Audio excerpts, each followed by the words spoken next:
We talk a lot about the curriculum and about, the dead hand of the curriculum and it doesn't let us do anything. Well, actually, if we're creative about it and if we engage with partners like Show Racism the Red Card, we really can get to the heart of what education is about. And we know that education is about promoting social justice. We know it's about equality.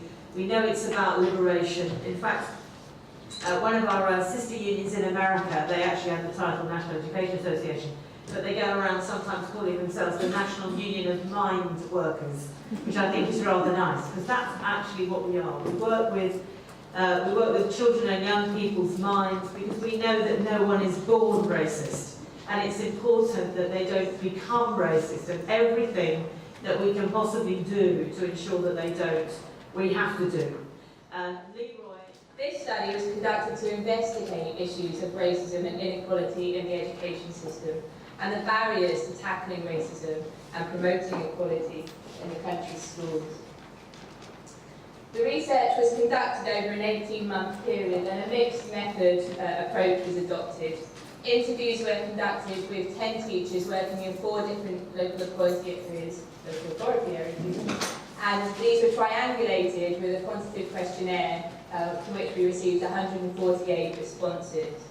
We've delivered training days to over 900 teachers in the last 18 months, and they've helped us with the research by identifying the key barriers that they felt their schools faced when dealing with the issue. But due to the subjective nature of participants' responses, it was felt necessary to explore the knowledge and experiences of pupils and teachers through other means as well. But sadly, racism between pupils does remain widespread, and it's a regular fact for a lot of many people's lives. Targeted individuals may become scared, depressed, lacking in self-confidence, and this can impact heavily on their education and at school.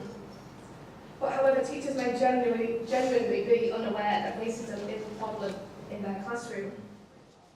Actually, this newspaper headline is just from a month ago, so it's a real issue that we're facing today.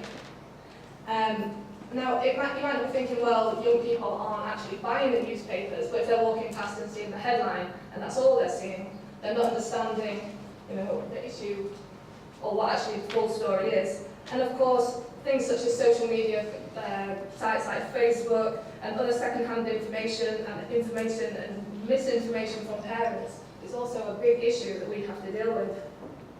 So we need to take time to provide young people with an alternative view, and these are the messages that they're exposed to every day. What we also need to do is take time to familiarise ourselves with these stories and with these issues, so we can create space for dialogue with our colleagues and with the pupils, and so they can be discussed.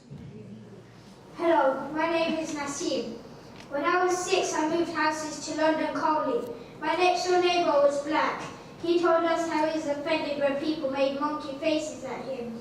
This worried me a bit. However, when I moved in, I found it a peaceful area. So I had witnessed racism before, but I had never challenged my own thoughts or feelings. Before Atom Paul came, I used to think every white person was Christian and every black person was African. I learned don't judge a people by their skin colour, black, white or brown. Atta showed us a video about a kid and his mum who were walking down the street and things were thrown at them and someone shouted, "Get out of our country, Pakis." If that happened to me, I would know exactly how to deal with it. I would tell someone such as a parent or friend, maybe the police. I definitely now know that I should never be racist. It could hurt someone's feelings really badly. Thank you for listening. And then the next person says, I've heard from other colleagues who say they've received like an hour in their whole PGCE. I didn't even have that 1 hour. So I started teaching, almost unaware that there were going to be students from different backgrounds, because where I practiced, I didn't come across any. So it was quite a shock. As a mixed race child growing up in the 1980s in a predominantly white town and school, I experienced the realities of both overt racism and of the teachers that appeared not so much unwilling, but unable to deal with some of the racism and racist attitudes that were expressed.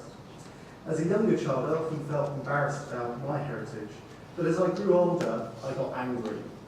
And I was particularly angry not only about the attitudes that were often shared, but also the fact that teachers just simply didn't seem willing or able to deal with the issues.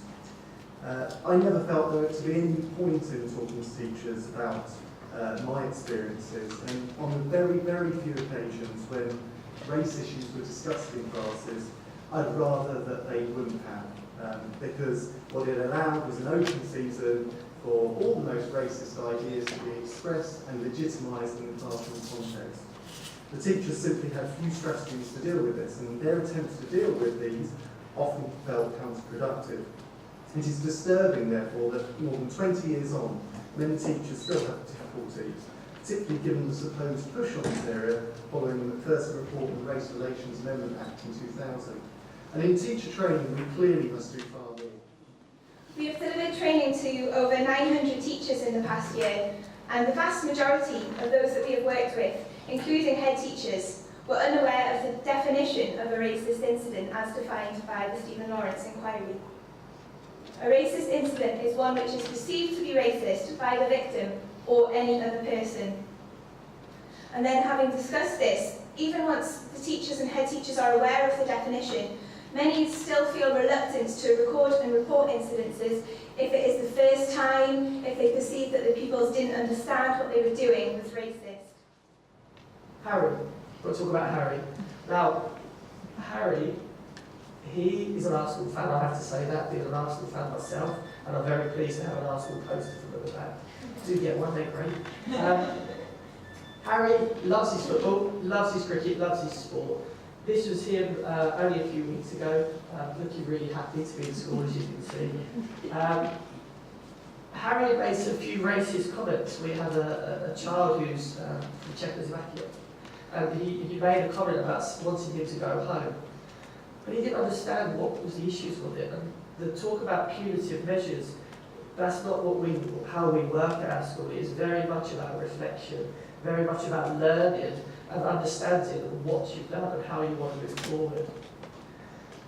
Harry didn't understand, and when we brought his parents in and wanted to talk to his parents openly said, well, that's our opinion. We can't believe Harry's taken that outside into school, that opinion. And our hearts sank at that point, because we thought, the parents are openly saying, this is our opinion. Why is he saying that? And they couldn't understand the link between the two. What was great, Harry, I'll go back to Harry as an Arsenal supporter. We had the show Races of the Red Card. There is a fantastic video, and if you get an opportunity, I think it's 15 minutes long, looking for some 20 minutes, I should have seen it 4 times, I should know. 20 minutes long, Thierry Henry talks on there, and there was a picture of Thierry Henry earlier. Thierry Henry, an Arsenal legend. That was the first thing they did in the session, was watch this video. Harry was sold at that point, because Thierry Henry was in it. That day meant an awful lot to Harry. The workshop that they did, the learning that took place, the opportunity to discuss, all of that meant an awful lot to Harry. Not only meant a lot to Harry, but Harry was able to go home back to his parents and challenge their thoughts and challenge their views. We're very proud of Harry. I'd just like to score a few more goals on the football pitch, but I'm working on that. Show Races of the Red Card, I wanted to talk about it because for us, it's had a massive impact on our school. So we sit down and we discuss what's going on. Because I've done 1 or 2 bits and pieces before for various other charities about racism, but then finding out a bit more about Show Racism, that really caught my imagination. And when he said we were going to schools and we would do this with youngsters, I thought, now that really is the right way to go about it. Because we all know, and the song from way back when, children of the future. And if we can help to educate them, which is what we do, and I tell you, you do a fantastic job, trust me. I mean, you go to, you speak to any of the schools we've been to, and our educators, they go in and they do a fantastic job. I join in some of the lessons with them, and after I've done my little bit of football and stuff outside, and I even learned things about it myself, and I've been through racism. I mean, as a kid, living in Wilston where I was, I grew up every day with that all around me. But when it really caught my attention was when I actually signed and became professional footballer back in 1977. You did get that late, didn't you? 65. actually, and that's when it really brought it home to me, because suddenly, there I am, a 17-year-old kid, and I'm now with the Watford First team. We're travelling all over the country. Watford is the 4th division team, so we're now going to places like Halifax, we're going to Rochdale, we're going to some places I'd never even heard of before. And you know, you go out on the football pitch and you suddenly get bombarded by 3,000-4,000 people just hurling abuse at you. Why? Just because of the skin colour. That was it, because the colour of your skin. I mean, I myself have had that when going to school, but you know, that's 1 or 2 people, and you know, you can handle that and you can deal with that. But suddenly you've got 3,000-4,000 people all shouting this abuse at you, you know, the monkey chants, and the throwing of bananas and that sort of thing. And you suddenly realise, you know, you are so alone. Because in that ground, I can guarantee at the time, there was probably not another black face anywhere to be seen. And often when you did go north, you know, it was probably the first time they'd seen a black person, some of these people. And that was their response. So with that, getting the opportunity to come and work with Young Racing was, you know, that was the man from heaven for me. And you know, you go into the schools now, and these young people, you know, there's so many bad things said about young people, and all of it's true. I mean, no, forget it. No, there's so many bad things said about young people, and you know, when you go there and you meet them, you talk to them, and you know, you engage them, and the beauty about what we do empower them to then leave school, you know, at the end of the day, and they go home, and as you know, this young man did at Henley, fantastic school. I can't wait to go back. Their dinners were great, by the way. You know, they can now go away, and they can actually now challenge their parents, family, friends, and people that make these racist comments around, because they now have education and have the understanding of where all these terminology and these sayings come from. And to put that in the hands of a youngster is the most wonderful thing, because then they can go out and they become educated in a way themselves, don't they? Because they now have the strength and confidence to go and say, no, I disagree with that. Equality is an issue for everyone, and alongside interventions with perpetrators and support for victims, it is vital that work takes place to challenge racism, to ensure that young people are not growing up in an environment which condones prejudicial attitudes, and where every child feels safe and able to achieve. There must be an acceptance of the issue of institutional racism in education, and a national strategy and framework for race equality in education should be introduced, where personal and cultural development are seen as an essential part of a young person's education, alongside literacy and numeracy.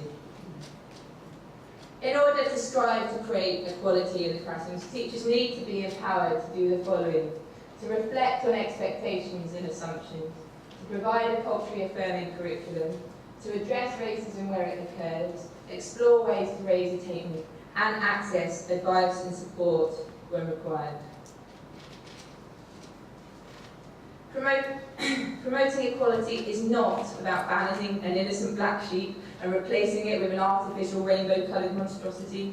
Promoting equality is not about treating everyone the same, and promoting equality is not about ignoring difference. It's about embracing these issues. It's about analysing our assumptions and behaviours and considering the needs of all our pupils.